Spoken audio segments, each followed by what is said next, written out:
Hey everyone, welcome to catalyst couple. मैं miss catalyst, आपकी science दोस्त, आपको साइंटिफिक दुनिया में ले जाने के लिए तैयार है। तो चलो जर्नी शुरू करते हैं। फ्रेंड्स, हमारे आसपास कितने सारे लोग होते हैं जिनमें से कुछ हमारे दोस्त बनते हैं। और ये दोस्त इसलिए बनते हैं क्योंकि इनसे हमारी काफ़ी चीज़ें, हॉबीज़ मैच करती है।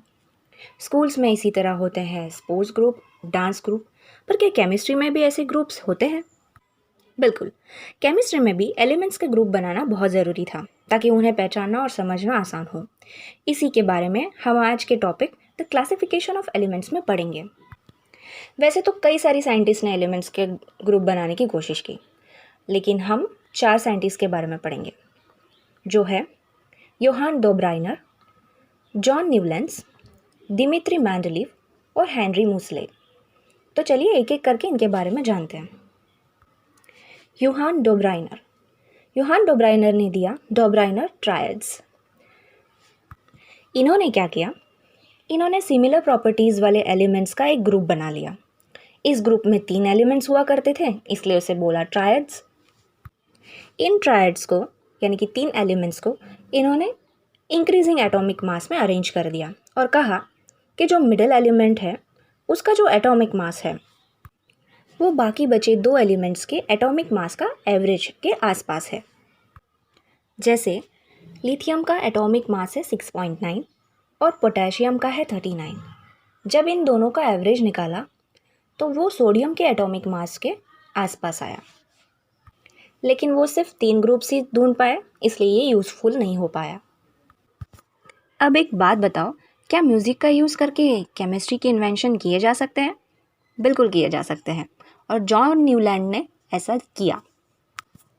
इन्होंने संगीत के 7 स्वर, जिसे हम ऑक्टेव भी कहते हैं, सा रे गा मा प ध नी, जिसको इंग्लिश में कहते हैं दो रे मी फा सोला ती, इन 7 स्वरों का यूज़ करके उन्होंने एलिमेंट्स को इंक्रीजिंग एटॉमिक मास में अरेंज कर दिया और कहा कि हर एक 8th एलिमेंट यानी कि 8वां एलिमेंट, उसकी प्रॉपर्टीज़ उसके फर्स्ट एलिमेंट से मिलती है। जैसे लिथियम की प्रॉपर्टी सिमिलर है सोडियम से। इस इन्वेंशन को उन्होंने नाम दिया न्यूलैंड्स लॉ ऑफ ऑक्टेव, क्योंकि इसमें म्यूज़िक का ऑक्टेव यूज़ हुआ है। अब इसकी कुछ लिमिटेशंस भी थी, जैसे ये सिर्फ कैल्शियम तक अरेंज हुआ था क्योंकि तब से 56 एलिमेंट्स की डिस्कवरी हुई थी और नोबेल गैस की डिस्कवरी भी नहीं हुई थी। कुछ जगह इन्होंने 2 एलिमेंट्स एक ही कॉलम में यूज़ किए थे और ये सिर्फ लाइटर एलिमेंट्स के ऊपर ही काम आते थे, इस वजह से ये यूज़फुल नहीं हुआ। उसके बाद आए दिमित्री मेंडलीव। इनको मेन क्रेडिट दिया जाता है पीरियोडिक टेबल बनाने का। उस वक्त सिर्फ 63 एलिमेंट्स की खोज हुई थी और आज हमारे पास 118 एलिमेंट्स है। लेकिन इन्होंने पीरियोडिक टेबल इस तरीके से बनाया था ताकि फ्यूचर में अगर कोई नया एलिमेंट आए तो इसकी अरेंजमेंट ना बिगड़े। और जहाँ जहाँ खाली जगह थी वहाँ इन्होंने लिखा एका, जो एक संस्कृत वर्ड है जिसका मतलब होता है 1। मेंडलीव ने एलिमेंट्स के एटॉमिक मास और उसके फिजिकल और केमिकल प्रॉपर्टीज़ के बीच का रिलेशन स्टडी किया, और केमिकल प्रॉपर्टीज़ में उन्होंने हाइड्रोजन और ऑक्सीजन का यूज़ किया क्योंकि ये सबसे ज़्यादा रिएक्टिव थे और ये ज़्यादातर एलिमेंट्स के साथ कंपाउंड ईजीली फॉर्म करते थे। इन एक जैसी प्रॉपर्टीज़ वाले एलिमेंट्स को जब इन्होंने अरेंज किया तो देखा कि ये इंक्रीजिंग एटॉमिक मास में अरेंज हो रहे हैं, तो इन्होंने हमें पीरियोडिक लॉ दिया, जो था the properties of element are the periodic function of their atomic mass. लेकिन इसके कुछ लिमिटेशंस भी थे, जैसे हाइड्रोजन की जगह फिक्स करना मुश्किल था, तब आइसोटॉप्स की डिस्कवरी नहीं हुई थी, एटॉमिक मास जो है वो फिक्स तरीके से नहीं बढ़ रहे थे, और कुछ एलिमेंट्स की प्रॉपर्टीज़ दूसरे एलिमेंट्स की प्रॉपर्टीज़ से काफ़ी डिफरेंट थे, लेकिन उन्हें भी एक ग्रुप में रखा गया था। इन लिमिटेशंस को कवर किया हेनरी मूसले ने और इन्होंने हमें दिया मॉडर्न पीरियोडिक टेबल। अभी तक जितने भी टेबल्स हमने देखे हैं उसमें सब एलिमेंट्स एटॉमिक मास के बेसिस पे अरेंज किए गए हैं, लेकिन हेनरी मूसले ने कहा कि एटॉमिक नंबर ज़्यादा फंडामेंटल प्रॉपर्टी है, इसलिए उन्होंने एटॉमिक नंबर का यूज़ किया और हमें दिया मॉडर्न पीरियोडिक लॉ, जो है the properties are a periodic function of their atomic number. अगर आप इस पीरियोडिक टेबल को ऑब्जर्व करें तो देखेंगे कि लेफ़्ट हैंड साइड पे सारे मेटल्स को अरेंज किया गया है और राइट हैंड साइड पे सारे नॉन मेटल्स को, और एक मिडिल सेक्शन पे मेटलॉइड्स है। मेटलॉइड्स वो एलिमेंट्स होते हैं जो मेटल और नॉन मेटल्स दोनों की प्रॉपर्टीज़ रखते हैं।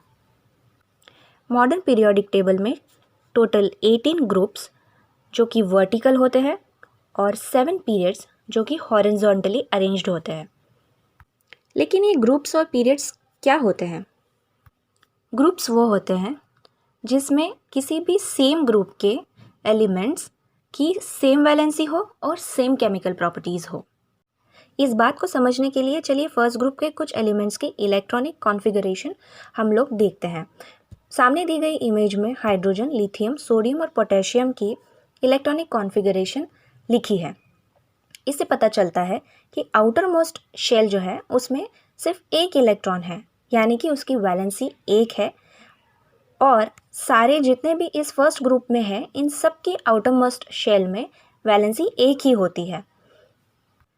इसी तरह सेकेंड ग्रुप में आउटर मोस्ट शेल की वैलेंसी 2 होगी।